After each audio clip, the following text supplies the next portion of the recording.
SERV stock analysis next week, Monday and onward. Is it a buy or not? Watch this 1 minute video till the end to find out. So looking at SERV Robotics, we're sitting at $13.31. He's like 9% up for the day. Let me show you when and how I'll be approaching this market. First of all, I would only be buying if the price gives me, because this is a bullish opportunity that I called out previously. Now let me show you the proof of that. It was right here. This was made when?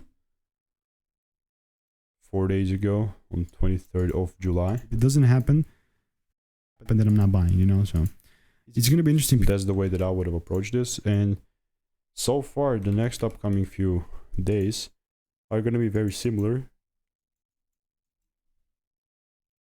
In other words, if the price comes inside of the demand zone and gives the rules, only then I'm taking it higher. So if you want to learn the strategy that I'm using, check the first link in the description. All reviews are 5 stars. And I will be seeing you in the next one. Goodbye and enjoy.